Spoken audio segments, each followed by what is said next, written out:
Hi, good morning all. Today I welcome Atul Dodiya at the premises of Punjab Lalit Kala Akademi. He is one of the most acclaimed Indian artists in today's contemporary art scene. He has exhibited around the globe at many places, including Museo Reina Sofia in Madrid, Tate Modern in London, and Japan Foundation Asia Center in Tokyo, and many more. His concerns are very huge. His concerns are very diverse. He talks about Gandhian philosophy. He sources his images from popular culture, from Bollywood imagery, and he comments and he satires on the social, political, and cultural concerns of contemporary India. So, Atul, I would like to ask you, how does it become possible for you to move between such a diverse content, and how do you manage this content in your body of work? Well, actually, it's a long journey, in the sense that I still remember my first days at the art school in the JJ School of Art, where I studied in Bombay, and but from the very beginning I was interested in drawing and painting. I could draw well, that was there. I wanted to be a painter, and I was fascinated by all kind of arts. There was never a one particular single type of paintings I would like it. I would look at the great Indian miniature paintings. At the same time, I would also enjoy looking at the modern masters from the West, particularly from the Europe. But then before that, the pre-Renaissance painters and the Flemish masters, Italian masters, Dutch masters and French impressionists, all this thing, I have seen carefully. I like, the way, things are rendered, the way paintings have been done, whether it's a figurative painting, a still life, or a landscape, portraiture, whatever. So I think somehow from the very beginning, I was open for all kind of things. If you are living in a city like Bombay, I mean any metropolis, for that matter, that it inspires you in diverse way, because one is experiencing all kind of things simultaneously. It's like there is a popular culture, there is a film industry is there, Hindi film industry in Bombay, the stars and actors, and they are all living there. So you see I used to see a lot huge posters and banners of cinema. In those days it used to be painted hoardings and posters. Nowadays it's all digital, but so those were my first experience of a painted image, huge scale and large heads of film stars. And then at home my mother was extremely religious, so we would also have oleographs of god and goddesses, Raja Ravi Verma, Raghuvir Mulgaonkar and many others, so that I used to see. So that was there. But when I went to art school at the JJ School of Art, where we studied mostly the Western mode of painting, portraiture, or they used to call it creative painting, which was more like abstract painting. Right. And we were focusing essentially about what was happening in the West, particularly Europe and America.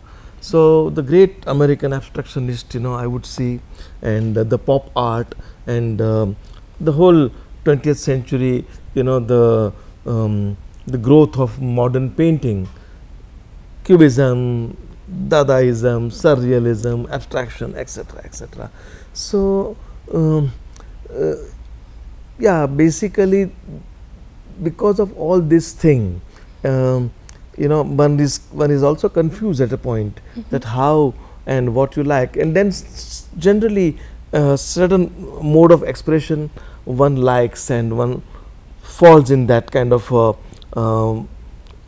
or rather showing that kind of way of depicting, or how shall I say that, it's I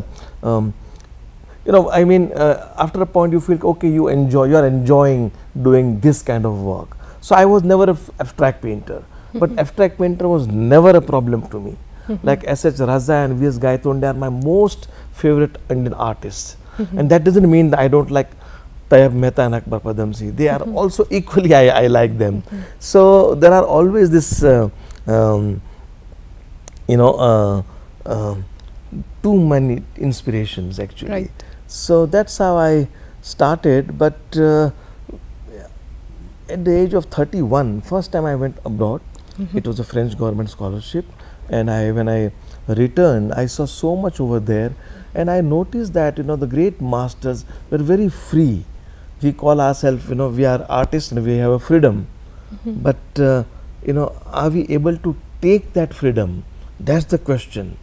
No doubt we are all free, and we are living in a free country, so that's there. But I think to plunge and to take risk and take that freedom and do something which may not fit in certain mode of expression, certain mode of thinking probably, and so that courage I got it from Paris, while seeing the great masters like Picasso, Matisse, Marcel Duchamp and many others.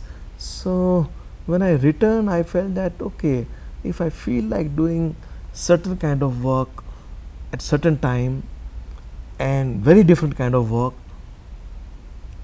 at certain point, I should do it. Ultimately you paint for whom? You paint for yourself. And when you are convinced, then you feel like sharing with family and some close group of friends, and then you feel that okay, everybody was responding, everybody kind of felt something, so why not to show it to a larger audience? Then the work goes for an exhibition, and that's how it is till now. Yeah. And would you also like to touch on the aspects of how did you landed on Gandhian philosophy, and how are you fitting these popular this imagery that you source from popular culture and from art historical context into social, cultural and political context? Well, actually, as far as Gandhi paintings are concerned, of course I did I was looking at those paintings, and I noticed that there are more than 200 paintings of Mahatma Gandhi I must have done. So we are in fact working on a book. Since this year is also 150th years of Mahatma Gandhi's its birth anniversary. So the Gandhi, very early at the age of 16, I had read the original autobiography in original Gujarati, My Experiment with Truth, Gandhi's autobiography.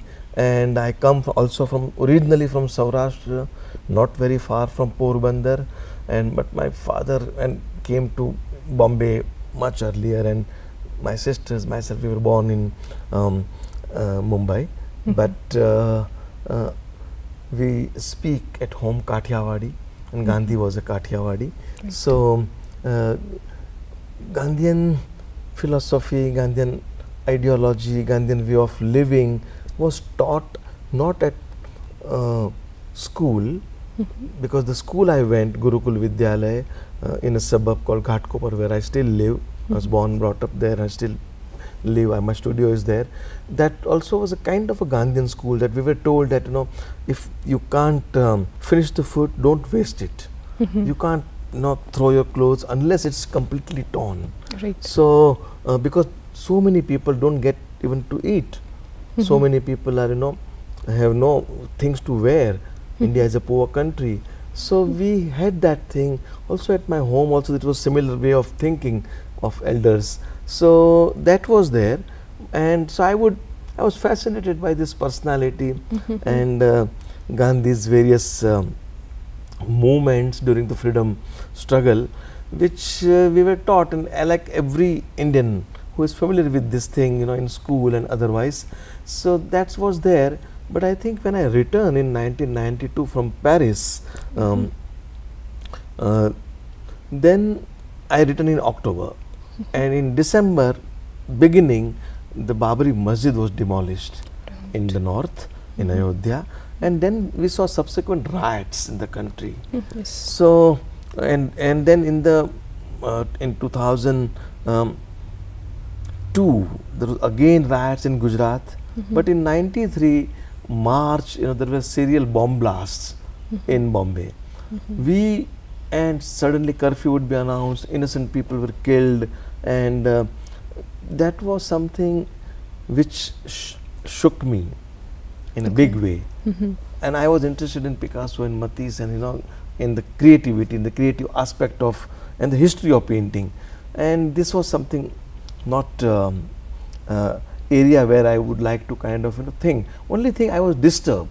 And I continued my painting with talking about art history and reference to popular culture or whatever. But when 1997 came, that was a 50 years of India's independence. Right. And there many artists were invited for exhibitions and do something. We were happy about the freedom and 50 years of independence landmark here, but I felt that there's so much, there are many problems India is facing in terms of poverty, lack of education to poor people, no great leadership, tension between the communities, and violence and killings were happening. And then I thought that, well, Gandhi appears everywhere in the rupee note, or in the, you see his pictures in the government offices. There are many roads named after him, called MG Road. And but Gandhian philosophy of non-violence, his love for fellow human beings, and compassion, tolerance, these are the ideas, or these are the kind of notions which are lacking in our society, in our people. So I thought that I would rather paint Gandhi, and so I go back to him, do his portrait, and that's how I started. And then I got more and more drawn towards his various actions, his various the movements which happened during the, and how he kind of tackled situations, and how he kind of proposed what he was thinking to the whole country, big country. And I felt like kind of keep on doing those images, which were available in the form of photograph. But still it was difficult for me to do Gandhi, because I was interested in the creative aspect of creative work, or grammar of painting. Talking about Picasso, Matisse, as I said earlier also.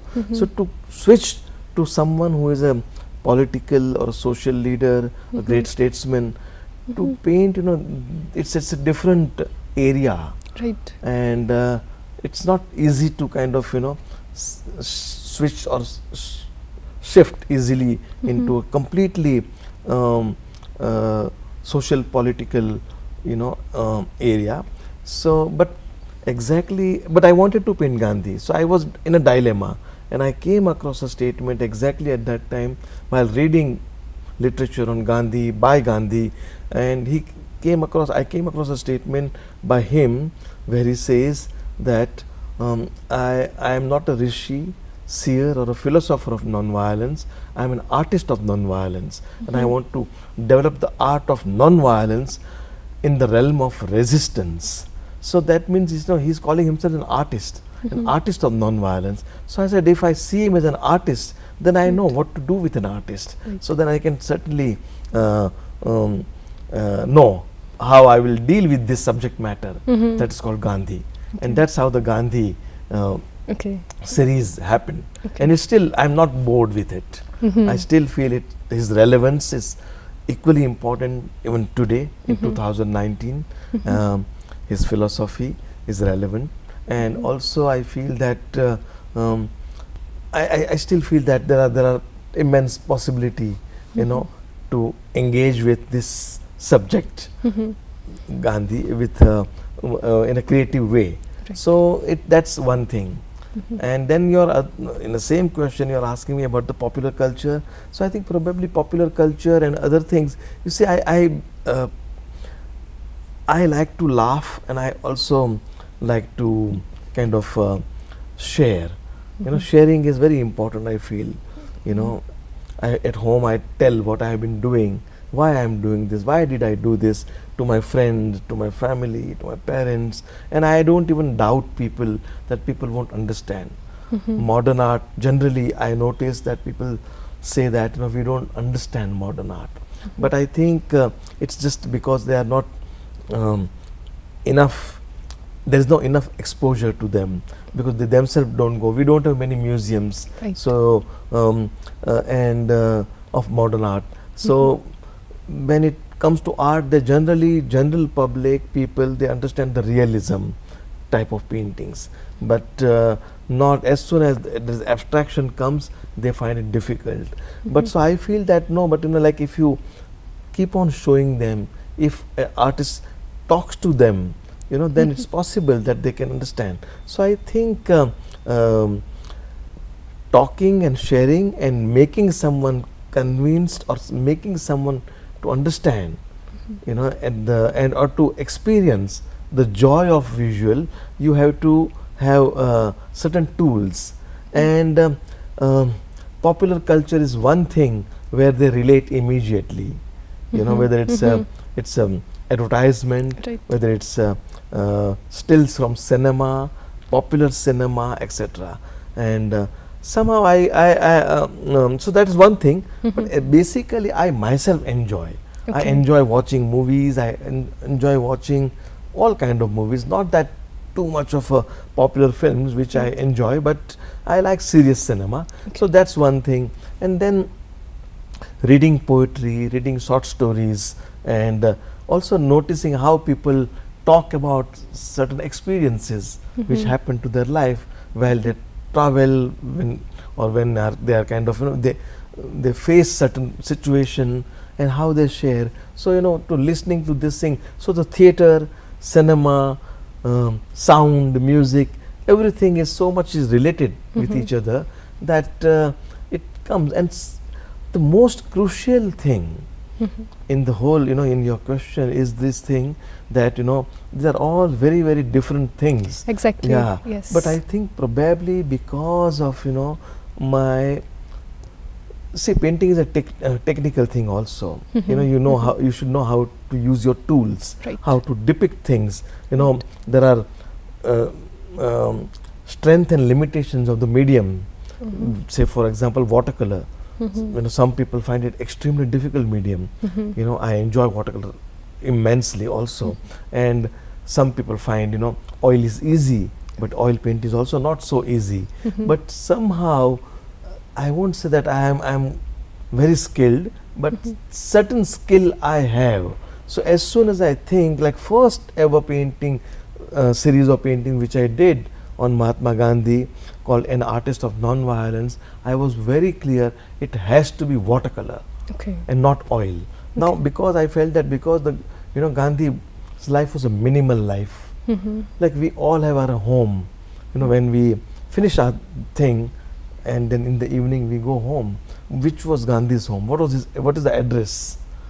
I still don't know. Okay. There was no Gandhi. I mean, ashram was there, whether in Sabarmati or Wardha, where he would be returning, but that was like an office. We all have our own furniture, you know, our clothing, our books, you know, so many things we collect, and house is full of so many things. What was Gandhi's that kind of a thing? So I felt that this man has to be, because the watercolor medium is also something which is, I feel, very, very, it's a minimal, you know, Right. like there's a water and little bit of pigment, Right. you know, you take out, and then you can create a large scale of, you know, work within that very minimal thing. Whereas oil painting is, canvas itself is an object. There is a linseed oil, turpentine, it has a smell. Oil painting is a heavy, thick pigment, so there is a weight. So it's more material compared to watercolor. Watercolor is a simple paper, some water, and you know, little pigments. So I thought that, but that I could do it. It was my first ever attempt to watercolors, and they were 6 feet by 4 feet, large scale watercolors, and that too, you know, with a realism. I have to achieve a likeness of whether it's Sardar, Nehru, Khan Abdul Ghaffar Khan, or Maulana, and Gandhi. So that I could do it. I mean, that's something I am able to do. So I think that helps me. So I immediately understand that if I want to do talk about some wit and humor in keeping the popular culture in mind, I feel that it has to be on laminates, it has to be in enamel paint, it has to be garish, it has to be in this manner and not in other manner. Okay. So I think that probably skill, I think, allows me to do what I want to do at any time. And most important thing, I like those things, I enjoy that. What I don't enjoy and what I don't like, it never comes in my way. But then there are many things which I like and many things I enjoy. So many things comes in my work. Okay. Yeah. So you source a lot of imagery from art history. Yes, from popular culture. Yeah. So here my question is, what becomes your selection point? How do you select? Because there's a huge amount of visual imagery available also in the popular culture, also in the art history, also with the text. You use a lot of text in your works. Right. Like, what do you read? How do you select?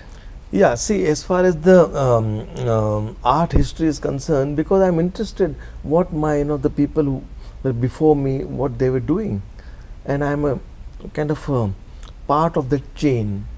I am not a kind of a rupture and I'm doing something new. We are all part of what happened. Picasso could do Cubism because of Cézanne. Cézanne could do certain kind of work probably because of Courbet or the others, other impressionists at that time. So I think there is a constant kind of a link, and one learns from various sources and other artists. So I am more than doing my own work. I spend too much time seeing things. Now unfortunately, because we can't see the great masters from the West, a student in Paris, London or New York can simply go to the museums and see the original paintings, or whether it's a Rembrandt or Piero della Francesca or Van Gogh. But Indian student, they have to depend on the internet or books. Right. Right. So I used to see a lot of books and I used to buy books. So I have a huge library. So whenever I am traveling abroad or here also, I just grab the book, then I see them, and I see because I like it, not to kind of that, to understand the history or then to take something from there. It just kind of just for my own satisfaction, sheer joy which it gives me. So I see a lot, and when you see, you remember, you don't forget. So memory plays a major role here. So when I'm doing something, when I see a certain kind of work or certain trying to do certain kind of work, I am reminded of something. Like when I see sunflowers, I am reminded of Van Gogh's sunflower. Right. Painting of Van Gogh's sunflower. So that's something which comes. And then what I do, that I feel that if I am reminded of, while looking at goldfish, if I am reminded of Matisse's goldfish, and what if I include it in my painting, the actual Matisse image, which is well known, everybody has seen, but I put it in that painting or that image in a totally different context. It may come on the roller shutter, which roller shutter might have some advertisement based on some Indian product, and next to it, this thing, it's a very kind of it doesn't gel. Right. And I like that thing which doesn't gel, which kind of creates a conflict, so that conflict engages you for a longer period, in the visual art. That's what I feel. So I kind of play with it. But then of course, like I don't kind of blindly say, okay, I'm going to use Matisse image. No, but because I know the whole oeuvre of Matisse, and it's there in my head. So then I say, no, I want a certain early Fauvist Matisse, not the late Matisse, Or if I say I would like to have a Picasso's, a classical period image, and not his late Picasso or early Cubist work. So then, and I also know that, okay, I am going to use whipping women by Picasso in one of my paintings, but then he had done so many. So I would say, no, I want the drawing, not the painting of a whipping woman, but then I would select accordingly, So, and try to put them and try to, in the process, actually, I try to understand what is happening for myself.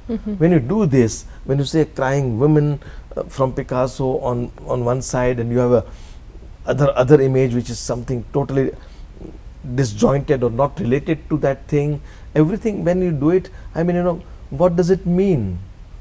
What does it say? Even I don't know. And that's why I try to do that, to understand that. And then I understand, oh, okay, this is what is happening. And it not necessarily it is a convincing thing also. And I also feel that, my viewer need not have to follow what was there in my head when I did that. They can read and they can interpret the way they want it. So it's a total open thing. And how does it happen with the text? Well, the text, the text is something which I understand Hindi, Marathi, Gujarati and English, and I can read this text and understand what it's saying. But if I go to Tamil, Telugu, Kannada or Malayalam, they're just abstract forms. Right. But they do mean specific things. Right. Like, any other language. So, so that is that aspect of language which interests me. The knowing the text and not knowing and not able to read it. So generally we ignore.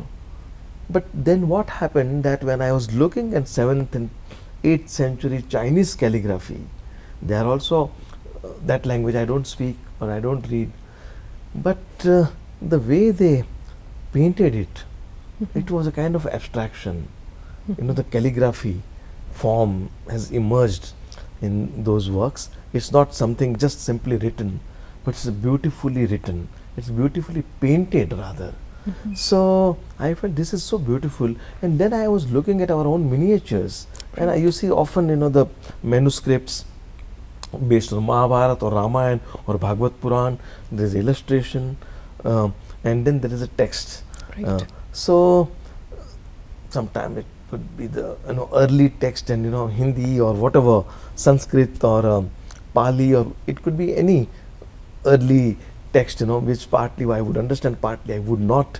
But I love that abstraction with a concrete reality, because see the word, as soon as you utter a word, it's very, very specific thing, specific expression you say, but the sound is something which is strange. If you repeat one word, like word, if you keep on doing that, word sound becomes abstraction, I feel. May not be this word specific word thing, but I often notice that, and that's what I notice, that the poets play with it. I mean the same word and same meaning with that word, which becomes something else, the way they kind of put together two words or in a certain stanza or line or something. So I thought that what if text has been used, and it was always there in miniature paintings, so why not today? And I thought what kind of text I would use. So I first went to Gujarati poetry. In fact, before that, I took my father's letter which he wrote to me in Gujarati when I was in Paris. One of the last letter which I received from him before I was returning.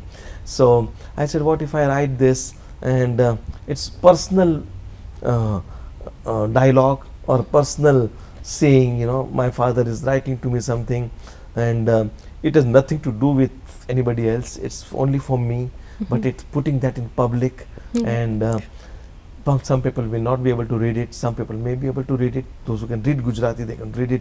So I thought this is creating a lot of excitement. Right. And I said, why not, I would use it. And then of course, the signboards, advertisement, the text and letters, they mean something, and sometimes they're so meaningless. I mean, we always see signs of advertisement or a station sign or a shop sign, and we still don't read it. It Yes. just passes because we are not interested. So how to make them meaningful, how to make them meaningless, all this is something which matters. Yeah. You use a lot of materials, different sorts of Yes. materials in your work. For example, you've worked with cabinets, you've worked with shutters. You've been painting is definitely what comes again. You know, naturally. You've used boards. You've used objects like pipes. You've used just say fancy ka fanda. It's been Yeah, and yeah. then you place them together with the painting.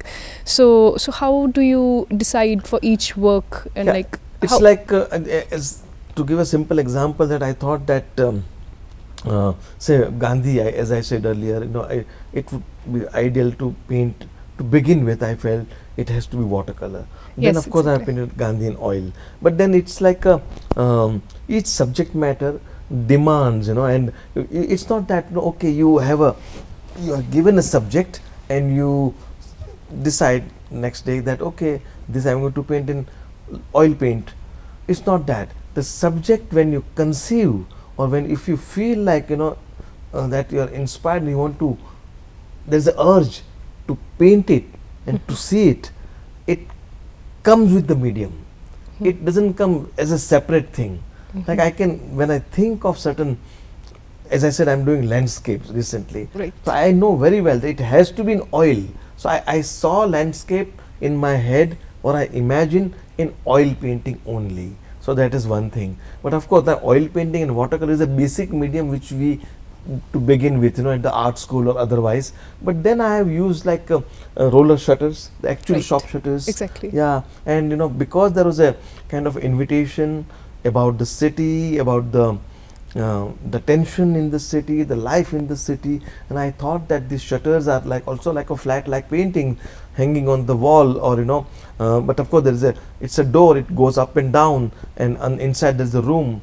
So but when you close it down, and when you see the shops closed, and some images been painted on it, whether it's a shoe shop or a medical store. So you see those painted image on the roller shutter. The shutter surface is corrugated, so it's not easy, or it's sometimes flat, but in various putties. So I thought that what if I lift this whole thing and hang it in my house?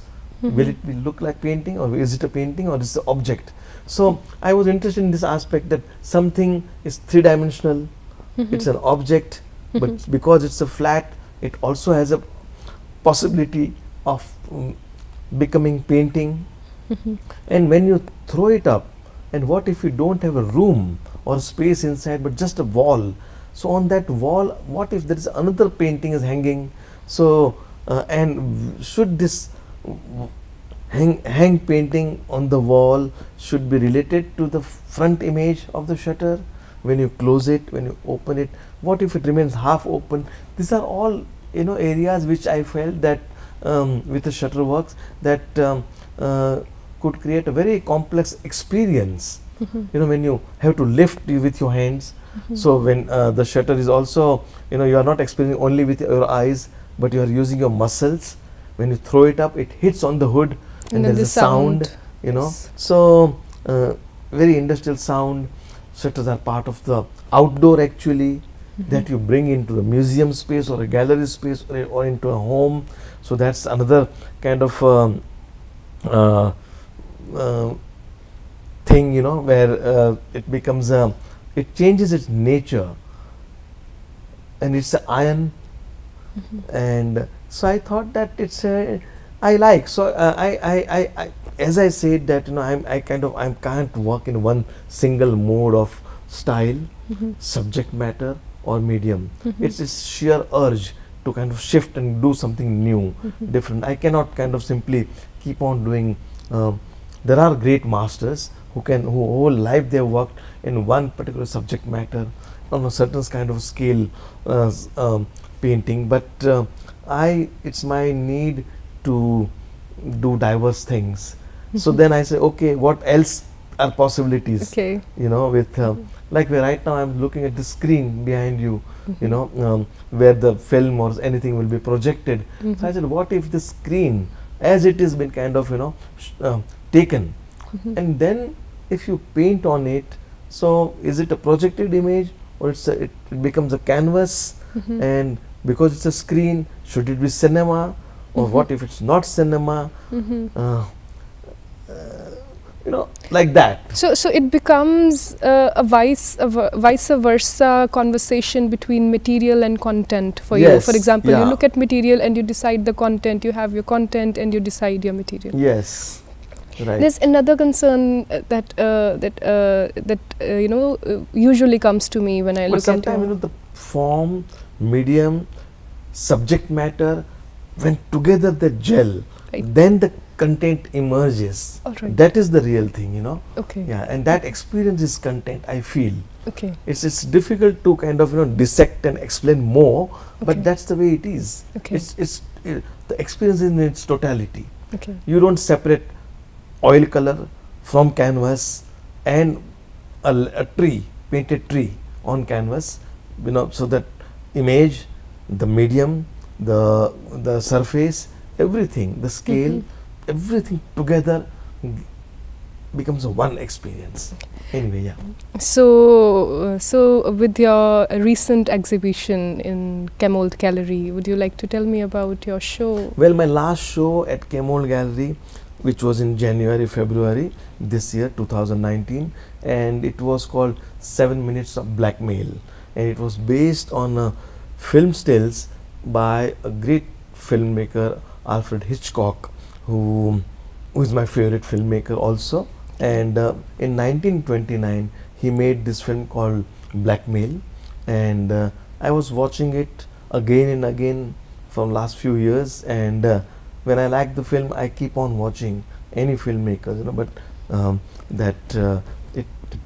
it reveals many things in a second viewing, third viewing, all that. So I have seen that film for a long time, and there is one particular episode where an artist meets this girl, a young girl, and he invites her to his studio.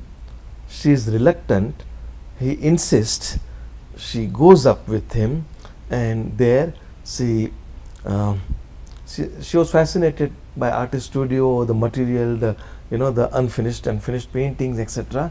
So she was excited, but here artist has another intention.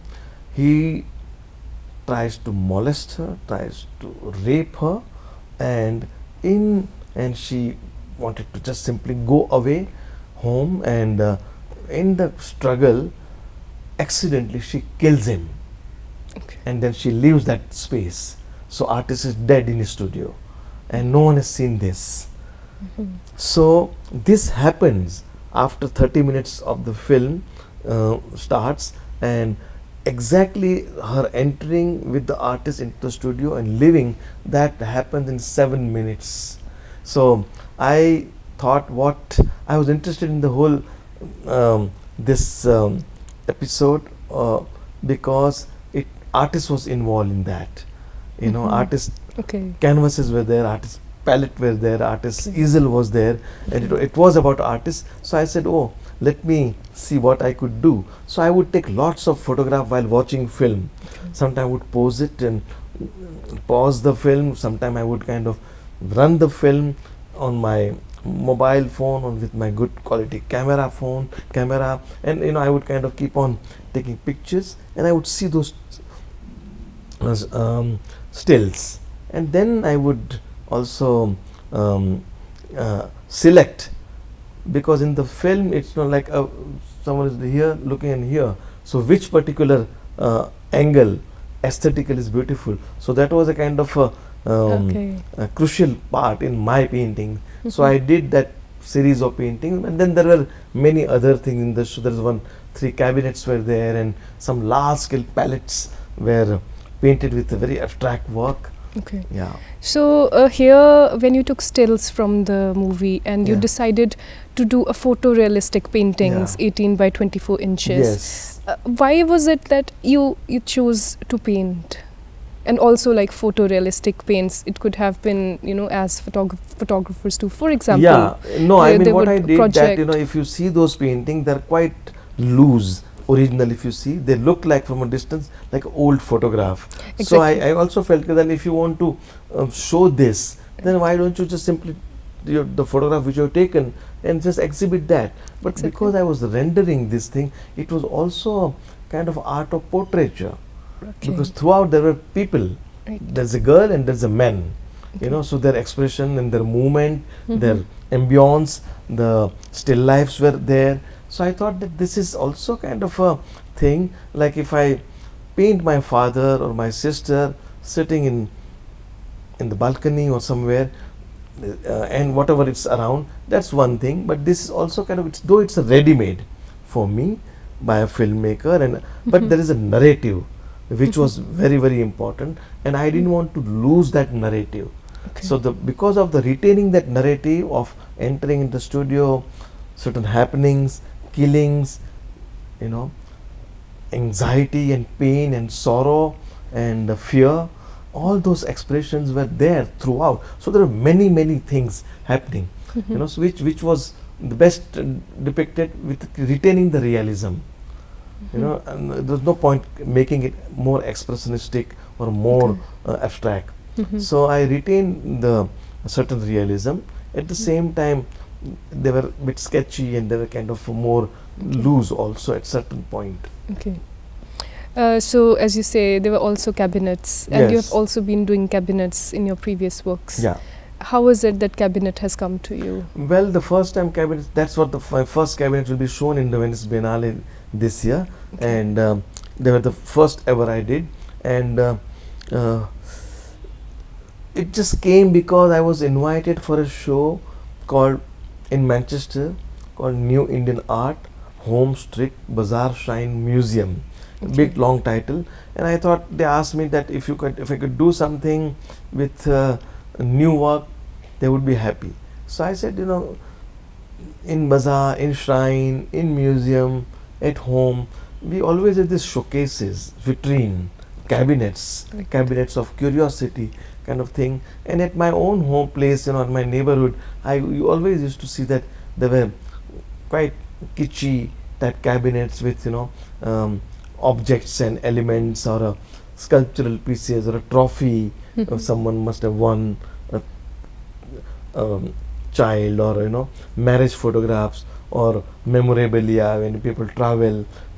So there is a conch, and there is a photograph, and there is a plastic flowers, and there is a cup, you know, a trophy, all put together. They are not related at all with each other. So I said, what if I do something with like that? And that's how I kind of started arranging in my own way. But I said, I'm not going to go to middle class houses and select objects and do something like that. What if I create my own cabinets where my own objects, my own photographs taken of the masters. So there are ready-mades of photographs of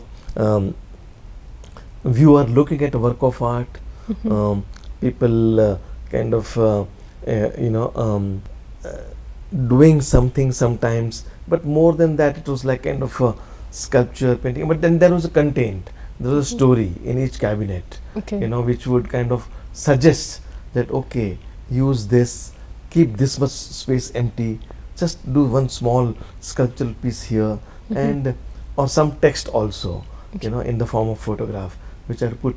So then it creates basically a narrative, you know, which suggests viewer certain story probably. As you've yourself mentioned about your upcoming participation in Venice Biennale, I Yeah. congratulate you for that. Thank you so And much. I would love to know about the work that you're going to exhibit it. As you already said, you will be exhibiting your cabinets. Yeah. What are those cabinets about? Well, those were the first thing, you know, as I said, the Manchester show, those cabinets were done for that exhibition. And first you know, when I thought of doing cabinets, this cabinet I had seen in Mahatma Gandhi's birthplace in Porbandar, which is called Kirti Mandir, which is also a memorial museum. And there is one particular room where they displayed Gandhi's letters and Gandhi's photographs, meeting other people, etc. And they were very shallow. So I like that idea. Basically, essentially I'm a painter, and painting goes and hangs on the wall. So if you see the roller shutters, Right. canvases, watercolor, of course, are framed, cabinets, everything is goes, it hangs on the wall the way painting hangs. So I am not a sculptor. Okay. So you don't see three-dimensional thing I have done ever. Yes. I that's do right. three-dimensional thing, but I put them in the cabinet. Okay. So they become kind of, though they are 3D, but they still become part of a certain flatness. Anyway, so this works which I did, it's in Manchester show called Broken Branches, and I was wondering that, okay, I have the idea of cabinets from Gandhi's birthplace which I saw, which were also kind of a slant on from the top, Right, because yes. the birds, pigeons could not come and sit on it and make mess. So I used that technique also, I mean that form. And when I thought what I will be putting inside, exactly during that time, in the February end 2002, the train was burnt in Godhra in Gujarat, and then there were subsequent riots in Gujarat and in Ahmedabad and in other part of Gujarat. Thousands of Muslims were killed, and it all happened in a such a short time that it was too much, and it was really shocking.